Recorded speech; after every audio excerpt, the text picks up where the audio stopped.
vamos a esto que ya va a comenzar este 1 de abril, la operación Renta, que parece que este año trae hartas novedades. Dani Linares nos va a contar, nos va a dar algunas recomendaciones. Dani, lo hemos dicho tantas veces, uno lo que hace básicamente es decir, acepto. Okay. A ver si hay que hacer algo más. Cuéntanos, por favor. Buenos días. Hola, Dani. Claro, hay hartas cosas nuevas en esta Operación Renta 2023 que vamos a abordar de inmediato junto a Carolina Sarabia, subdirectora del Servicio de Impuestos Internos, además encargada de la Operación Renta 2023, porque tiene cambios, sobre todo, por ejemplo, en primera etapa con la devolución, que se ha adelantado, afortunadamente digo, para quienes boletean y tienen ahí una retención, que les va a recibir antes ese dinero.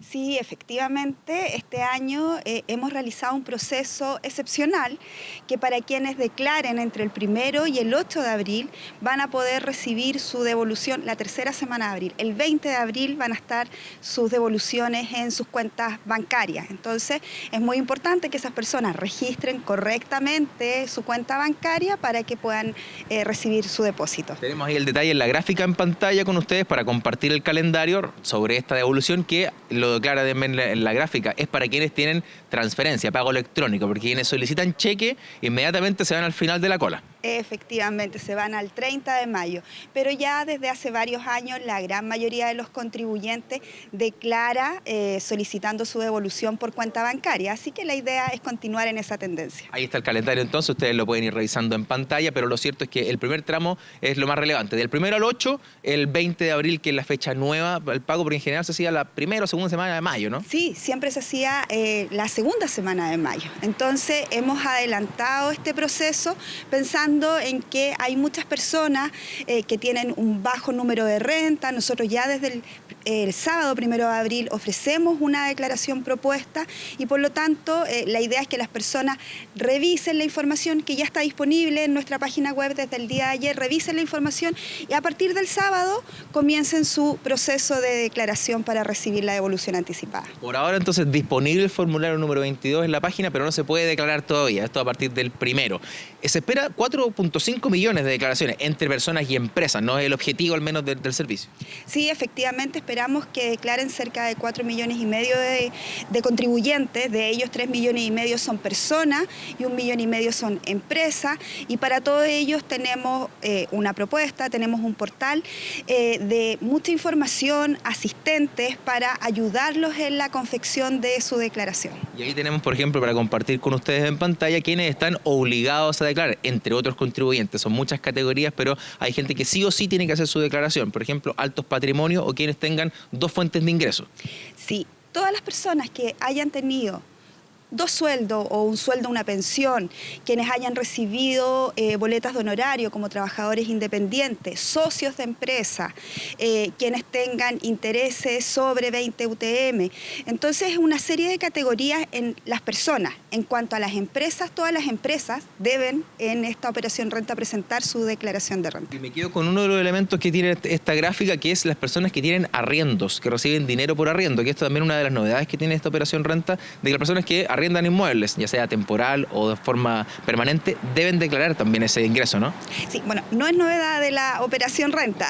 Pero bueno, es que al menos ahora se conversa sobre esto, porque en general mucha gente tiene su emprendimiento o bien Airbnb hoy día que se usa bastante y que no se declara. Sí, bueno, efectivamente, pensando en esas personas, nosotros también hemos dispuesto dentro de nuestro portal una serie de categorías para que los contribuyentes puedan revisar su ingreso, porque nosotros no tenemos toda la información de los arriendos. Y estas personas tienen que complementar su declaración de renta, porque si no, después en procesos de fiscalización son llamados y en ese minuto tienen que rectificar con intereses y multas. Lo que nosotros queremos, y ahí tenemos un énfasis en el cumplimiento tributario, es que las personas que hayan tenido rentas durante el año 2022, ingresos durante el año 2022, revisen nuestra página, revisen si deben presentar su declaración, van a tener una propuesta y así no van a estar en procesos posteriores de fiscalización. En ese caso yo tengo que complementar la propuesta, ¿no?, con la información. En el caso de quienes tienen rentas por arriendos, Si esa información no está disponible en el servicio, cosa que ellos pueden revisar en nuestra página, deben complementar la información. Si han tenido ingresos que no fueron informados por sus agentes retenedores o informantes, también deben complementar la información. Carolina, vamos con las consultas. Esto genera muchas dudas, así que tenemos ahí a Gustavo y Carla con algunas preguntas. Sí, quiero preguntarle, Carolina, buenos días, porque entiendo que debuta la retención o la no devolución de impuestos en el caso de los deudores de pensiones que estén en el registro de deudores de pensiones. ¿Cómo va a funcionar eso? En el fondo, ¿cómo ustedes también como servicio se han preparado para ver quiénes están en este registro, cruzar la información y retener esos dineros que me imagino serán destinados a pagar esas pensiones que se adeudan con los niños, no con los hijos? Sí, bueno, efectivamente ese es un proceso que desarrolla la Tesorería General de la República. Una vez que el servicio autoriza la devolución de impuestos, entonces es la Tesorería General de la República quien debe revisar este registro y esa devolución en primer lugar pasa a pagar la pensión alimenticia en caso de que el padre o madre estuviese registrado. Ya, y perdón, hay uno de los cambios que... No, solo quería saber si hay otro tipo de personas, de casos a las que no se les devuelvan los impuestos por situaciones como esta. Entiendo que también deudores del CAE, ¿no? O sea, sí, efectivamente crédito universitario, otras retenciones judiciales, deudas tributarias, también se compensan a partir de la devolución de impuestos. Pero en primer lugar, la primera que se compensa a partir de este año tiene que ver con la pensión de alimentos. Ya, perfecto. Gracias, Dani.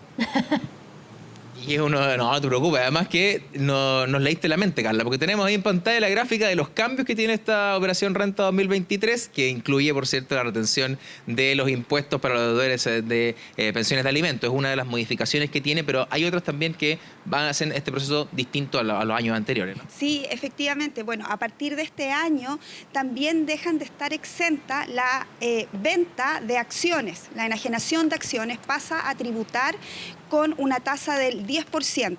Y para aquellos contribuyentes que entonces pasan a estar afectos, tenemos disponible un asistente para que ellos, ingresando el precio de compra de esas acciones, puedan declarar de forma más simple ese mayor valor y por lo tanto cumplan con su obligación tributaria. Se ha puesto énfasis, Carolina, también en poder poner asistentes para los intermediarios, ¿no? Quienes utilizan contadores, que requieren una asistencia adicional para que haya una información más directa y ellos también puedan acceder de forma más fácil a realizar este proceso. Sí, bueno, nosotros todo el segundo semestre del año pasado estuvimos trabajando con los colegios de contadores, con 3 colegios de contadores con los que tenemos una mesa permanente para revisar cuáles son las mejoras que en este proceso nosotros podíamos ofrecerle a quienes son intermediarios de los contribuyentes, y es por eso que este año dispusimos de un portal especial para los intermediarios con información ad hoc para ellos. Ellos requieren otro tipo de información más especializada, más técnica, para situaciones que también son más complejas porque tienen que finalmente presentar la declaración de muchos de sus clientes que son empresas. Entonces, hay un portal que ya debutó con el proceso de declaraciones juradas que estamos llevando a cabo y ahora se va a complementar con más información para apoyar a los contadores y a quienes ayudan a los contribuyentes a presentar sus declaraciones. Gustavo, te escuchamos. Sí, una consulta. Un contribuyente independiente que deja de emitir boleta de honorarios por ser contratado y quedar como empleado dependiente, ¿debe seguir presentando declaración de renta? Va a depender. Si durante el año 2022 fue independiente entre enero y marzo y después de abril a diciembre fue dependiente, firmó un contrato, entonces en esta operación Renta 2023 sí debe presentar su declaración. Perfecto. Si durante todo el año, de enero a diciembre, tuvo un solo contrato, un empleador y por lo tanto un sueldo, entonces no está obligado a presentar su declaración de renta. Carolina, nos están preguntando también personas que nos escriben a esta hora por las ganancias que se han obtenido a través de juegos online. Tenemos en Chile más de 900 páginas disponibles para juegos de apuestas online y entendemos que en este proceso parte una fiscalización de aquello. Hay gente que gana dinero, ¿eso lo tienen que declarar en esta operación renta? O sea, todos los aumentos de patrimonio de las personas, todos los ingresos deben incorporarse en la declaración de renta. En este caso, si alguien ha tenido ganancias en estos juegos de apuestas online, en estas plataformas que nosotros hemos indicado que son ilícitas, pero si han obtenido ganancias, entonces claramente que van a tener que incorporarla en su declaración de renta. Esa no es información con la que cuenta el servicio, por lo tanto la persona va a tener que incorporarla. ¿Qué pasa si no la incorpora? Eso. Y se compró un auto con esa ganancia. Bueno, entonces nosotros vamos a preguntarle cuál es el origen de los fondos con los cuales adquirió ese auto. Y en ese momento va a tener que rectificar su declaración de renta o presentarla con intereses, multa y por lo tanto someterse a un proceso de fiscalización. Por eso lo importante es que las personas revisen la propuesta que ofrece el servicio y si tienen otros ingresos, entonces los incorporen. Ahí queda la obligación del contribuyente en ese caso porque opera el secreto bancario, digamos, ahí el servicio no puede acceder a las cuentas, salvo que hay un depósito sobre, entiendo, los 53 millones de pesos y ahí inmediatamente entra en el radar del Servicio de Impuesto Interno. Efectivamente, ese sí es un cambio en esta operación renta. A partir de esta operación renta, nosotros en el servicio estamos recibiendo la información de los saldos y abonos en cuentas bancarias, en diferentes productos bancarios, cuando los montos superan los 50 millones de pesos. Nosotros ya recibimos la información de cerca de 44 instituciones financieras donde nos están informando quiénes son estas personas. Esa información no es que vaya a la declaración de renta, pero sí es información que a nosotros como servicio nos va a permitir verificar la información de la declaración de renta y realizar procesos de fiscalización en caso que detectemos anomalías.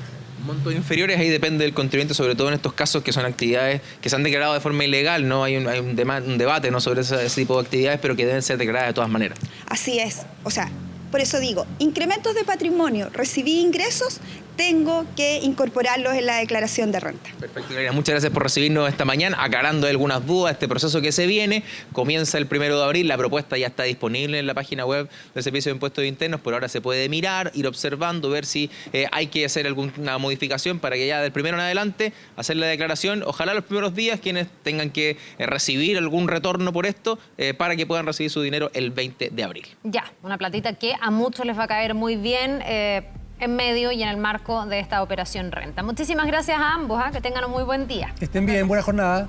Nos vemos, buen día. Gracias. Gracias.